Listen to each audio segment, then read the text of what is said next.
আলহামদুলিল্লাহি রাব্বিল আলামিন والصلاة والسلام على سيد المرسلين وعلى آله وصحبه أجمعين।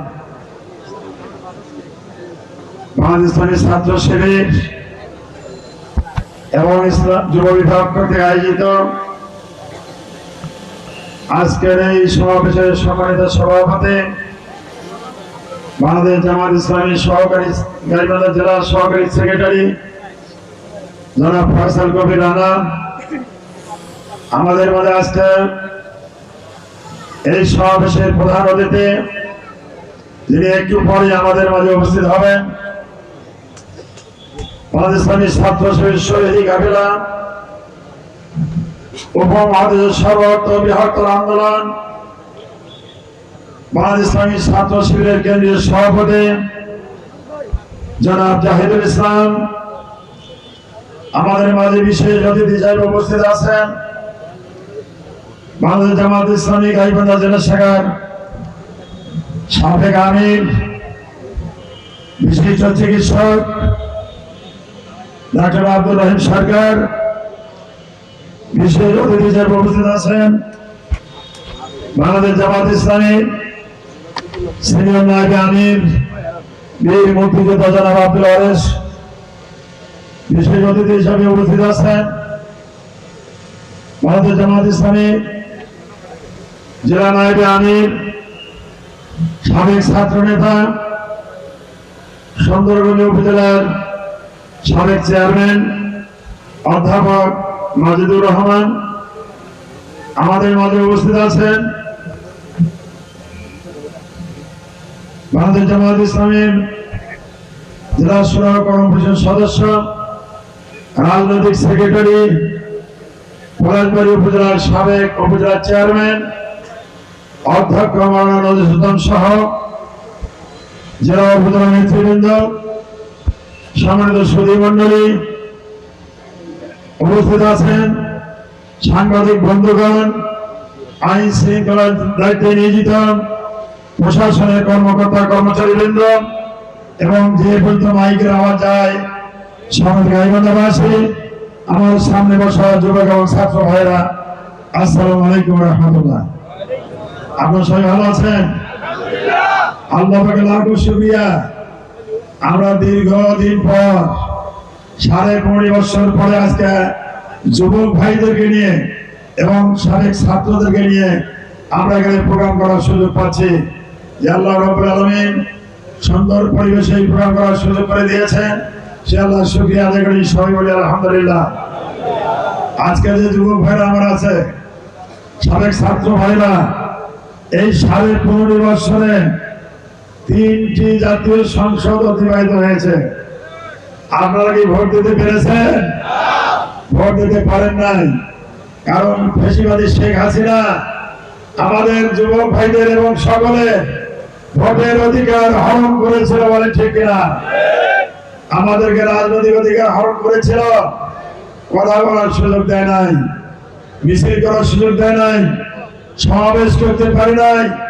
আমাদের ভোটের অধিকার হরণ করা হয়েছে, রাজনৈতিক অধিকার হরণ করা হয়েছে। তারা স্বপ্ন দেখেছিল আজীবন ক্ষমতায় থাকবে, ঠিক না?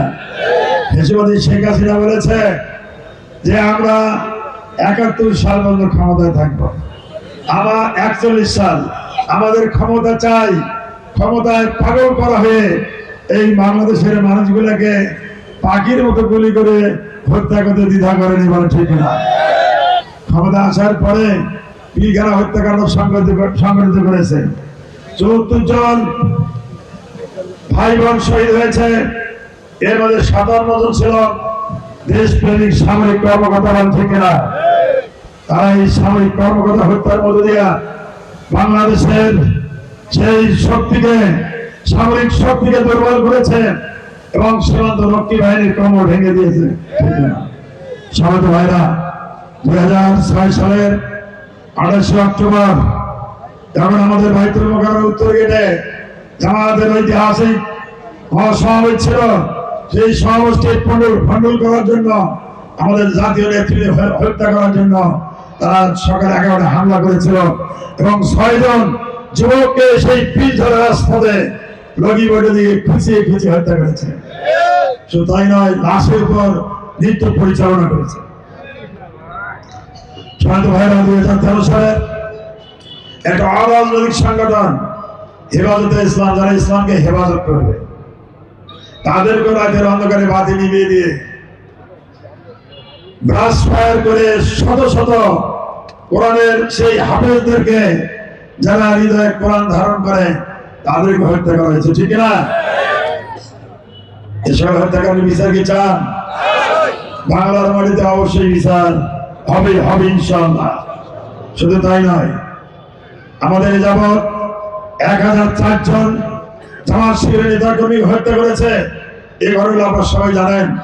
এবং সর্বশেষে জুলাই বিপ্লব, জুলাই আন্দোলনের মধ্য দিয়ে 1400 অধিক এই দেশের ছাত্র জনতা শাহাদত বরণ করেছেন। শহীদ আবু সাইদ এবং শহীদ মুগ্ধদের রক্তের এই জাতি বৃথা যেতে দেবে না, বলেন ঠিক না? সকল শহীদদের বিচার হতে হবে। আল্লাহর মার দুনিয়ার ভাই বিচার শুরু হয়ে গেছে। ঠিক না? যে যুদ্ধ অপরাধী ট্রাইব্যুনাল শেখ হাসিনা তৈরি করেছিল জামাতের নেতাদেরকে হত্যা করার জন্য, সেই যুদ্ধ অপরাধ ট্রাইব্যুনালের শেখ হাসিনার ফাঁসি রায় হয়েছে। আমরা সরকারের কাছে দাবি করব, অনতিবিলম্বে ভারত থেকে নিয়ে এসে ফাঁসির কাছে হাসিনাকে ঝোলানো। সবাই তো ভাইরা, আমি আলোচনা বাড়াতে চাই না। আগামীর বাংলাদেশ এদেশের মানুষ নতুন করে দেখতে চায়। 54 বছরে বাংলাদেশ আর দেখতে চায় না। তারা 54 বছর ক্ষমতায় ছিল, এই দেশটাকে পিছিয়ে দিয়েছে। জরিপ রাখছেন 28,000 কোটি টাকা, 28,000 লক্ষ কোটি টাকা, 28,000 লক্ষ কোটি টাকা তারা বিদেশে পাচার করেছে। এটা আমাদের বাপের সম্পদ। দেশটা মনে হয় পৈতৃক সম্পত্তি। এই দেশের টাকা লুটপাট করে তারা বিদেশে গাড়ি বাড়ি করেছে। ঠিক না? বেগম পাড়া বানিয়েছে, লন্ডনে বাড়ি করেছে, কানাডায় বাড়ি করেছে। আমাদের এই টাকা জাতীয় সম্পদ বিদেশে যায়, এটা আর আমরা হতে দেব না ইনশাআল্লাহ। আগামীর বাংলাদেশ হবে ন্যায় ইনসাফের বাংলাদেশ। আগামী বাংলাদেশ হবে মানবিক বাংলাদেশ। আগামী বাংলাদেশ হবে ক্ষুধা, দারিদ্র, অপশাসন, দুঃশাসন মুক্ত বাংলাদেশ। এই বাংলাদেশ দেখতে চান কিনা বলেন? আসুন আমরা গাইবান্ধা জেলার 5টি আসনে এই 5 জন প্রার্থীকে বিজয়ী করে সংসদে পাঠাই, এই আশা ব্যক্ত করে সবাইকে ধন্যবাদ জানিয়ে আমার বক্তব্য শেষ করছি। আসসালামু আলাইকুম ওয়া রাহমাতুল্লাহি ওয়া বারাকাতুহু।